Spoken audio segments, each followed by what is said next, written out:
Well, for more, we're joined by Alexandre Andorra, political scientist, co-founder of polsposition.com. We see the economic impact. What about the political impact? How is this weekly violence in what's billed as a leaderless movement, how's it impacting French politics? Yeah, hi. Thanks for having me first. Well, yeah, you said it. It's been 3 months now since the beginning of the Yellow Vest. We hear a lot of talks about a list, Yellow Vest list for the European elections, but there are none for the moment. Well, one of the difficulties, as you said, is because there is no leader.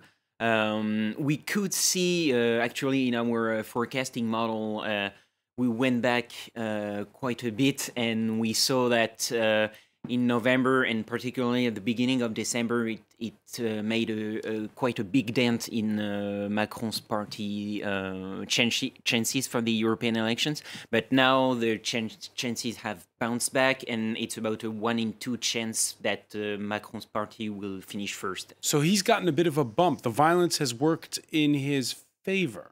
No. I wouldn't say that. I would say that violence have impacted him badly quite a bit in December. En Marche had an 8 in 10 chance of finishing first in our model at the beginning of December. And then now it's about a 1 in 2 chance. So he lost about 30% of probability in our model, but he was as low as 33%, so 1 in 3 chance at the end of December. So at first people were upset with the government for mishandling for not reading that the movement was coming, and now they seem to be turning from what you're suggesting against the Yellow Vests a little bit. No, I wouldn't say that. I would say it's more of a regression to the mean. You know, it's people reacted really in favor of the Yellow Vest at the beginning, so beginning of December particularly, and so En Marche had a big drop in the polls and in our forecasting model, and it was positive actually for the National Front, the Rassemblement National of Marine Le Pen. Because that's interesting. Because you say it's a positive for the National Front. Yeah. It's said that some of the Yellow Vests are from the far left, some are from the far right. But politically, the dividends could go just to the far right? No. Well, it's quite complicated because, indeed, the Yellow Vest movement at first was really negative for Macron during December. And now we see that things are getting stuck a little around 50% for Marine Le Pen, 50% for Macron. And actually, if a Yellow Vest list will, if it materializes, it will be quite a good thing for Macron and quite a bad thing for Mélenchon and Marine Le Pen, because quite a big part of the Yellow Vest are more sympathetic to France Insoumise and Rassemblement National's ideas than to En Marche's ideas. All right, let's see how the government is handling things. So first, there was this announcement of these sort of town hall-style meetings, what they call the grand debate in this country, that's supposed to go on for 3 months, and that's already underway. And now, again, this Wednesday, the economy and finance minister convening shopkeepers, lawmakers to his ministry, talking about a loss in terms of business of 20 to 40% for shopkeepers, sometimes 60% in city centers on high streets. Some who say that they have no other choice but to close on Saturdays. Case in point, the southwestern city of Toulouse.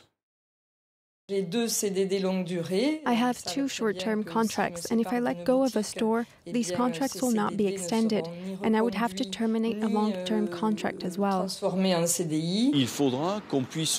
We need a broad plan that would bring the local community and institutions together to motivate people to come downtown like they used to. Some lost this habit because they fear it's no longer safe.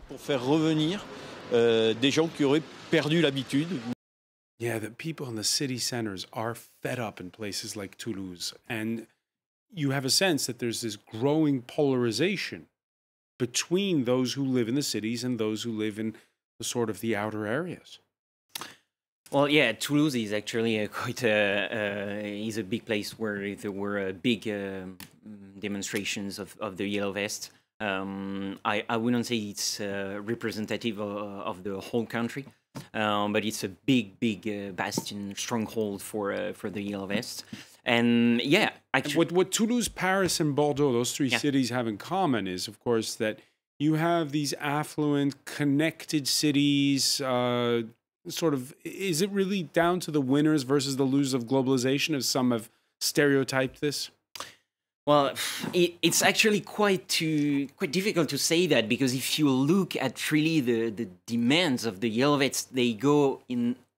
They are everywhere, you know. All directions. Yeah, all directions, and so it's really hard. You have really far right ideas, quite center right ideas, and then you go to the far left. So what will be really interesting is if they really get to a list for the European elections, then they will have to formulate their proposals and to say what they want from the European Union, if they want to go out of the European Union because they don't want more globalization or not. It will be really... It's going to be the 14th Saturday, and listening to you, Alexandre Andorra, I get the sense that you're like many French people, still trying to grasp what the Yellow Vests are all about.